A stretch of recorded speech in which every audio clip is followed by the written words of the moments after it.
She was taken from her bed while her little sister lay beside her. A 14-year-old girl, stolen into the night, vanished for 9 long months. The world feared the worst, but the truth was even more horrifying. It was a warm summer night in the quiet, upscale neighborhood where the Smart family lived. Elizabeth Smart, just 14 years old, had gone to bed like any other night. Her little sister, Mary Catherine, just 9, lay beside her. But something would shatter the peace forever. Around 2 a.m., Mary Catherine was startled awake. A man stood over Elizabeth's bed. He had a knife. His voice was deep and commanding. He whispered harshly, "You come with me, or I'll kill you and your family." Too afraid to scream, Elizabeth obeyed. In her pajamas, barefoot, she was led silently from her home, vanishing into the pitch-black woods behind the house. The man had come in through a window he pried open with a knife. By morning, the family was in panic. Police arrived, and soon the neighborhood was swarming with search teams. Dogs, helicopters, news crews, everyone was looking for Elizabeth. But she was gone. No clues, no ransom note, just fear.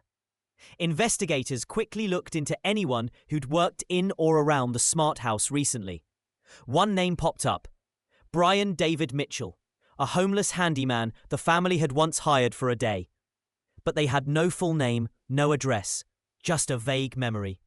Elizabeth, meanwhile, was being taken deep into the Wasatch Mountains. Her abductor was not alone. His wife, Wanda Barzee, was waiting in a remote campsite. What would happen next would shatter Elizabeth's innocence and haunt her forever. The couple viewed Elizabeth not as a child, but as a bride in their twisted religious beliefs. Mitchell called himself a prophet, Emmanuel, and he claimed God had told him to take multiple wives. Elizabeth, terrified and trapped, was his next chosen one. They stripped her of her name. From that moment, she would be called Shir Jashub. Her old identity was erased. And then the abuse began. Elizabeth Smart was raped daily. She was tied up with a cable. She was starved.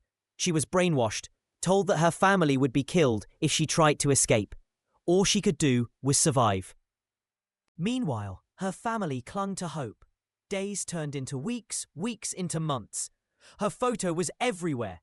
America watched in disbelief as the case faded, cold and quiet. Some believed Elizabeth had been murdered, but Mary Catherine remembered something: a voice. Months after the kidnapping, she recalled that the man might have been Emmanuel, the name Mitchell had used when working for the family. This moment would change everything. The clue Mary Catherine remembered, Emmanuel, ignited a turning point. With this lead, the Smarts worked with a sketch artist. The image of Emmanuel, based on family memories, was broadcast across national news. And soon, someone recognized him. A viewer called in. His real name was Brian David Mitchell, a street preacher and self-proclaimed prophet, known for wandering Salt Lake City in robes, quoting scripture. The FBI now had a name, a face, and a past. But where was Elizabeth? At this point, she was still hidden. Mitchell and Barzee kept her disguised in a veil, face covered. They traveled from Utah to California, often walking along roads or through cities, right in public. She was right there, hidden in plain sight. She even passed police officers, but Mitchell had trained her, conditioned her to speak in code, to remain silent, to pretend. She was trapped in a nightmare that seemed invisible to the outside world. For 9 long months, Elizabeth endured mental, emotional, and physical torment. But fate stepped in. On March 12, 2003, a police officer spotted Mitchell and Barzee walking with a young girl near Sandy, Utah. She wore a wig and sunglasses, her face nearly hidden. But something seemed off. When questioned, Mitchell claimed she was his daughter. But the girl hesitated. She wouldn't give her real name. It took time. Gentle coaxing, calm voices, and a private moment away from Mitchell. And then she said it. "I'm Elizabeth." It was the moment the world had stopped hoping for. After 9 months in captivity, Elizabeth Smart was alive. Her family, who had never given up, was reunited with their daughter. But joy came with heartbreak. The details of her ordeal slowly surfaced. The manipulation, the abuse, the fear she had endured every single day. Mitchell and Barzee were arrested, but justice was not immediate. The legal battle dragged on for years. Mitchell was eventually declared competent and sentenced to life in prison without parole.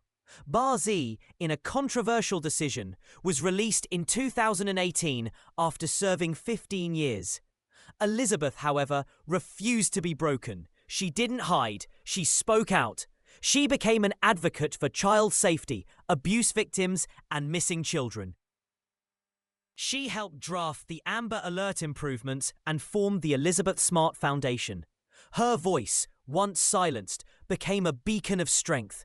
Today, Elizabeth Smart is a mother, a speaker, and a symbol of survival. But her story remains one of the most haunting and powerful in modern history. A reminder that monsters sometimes hide behind scripture, and heroes can wear the face of a 14-year-old girl who never gave up.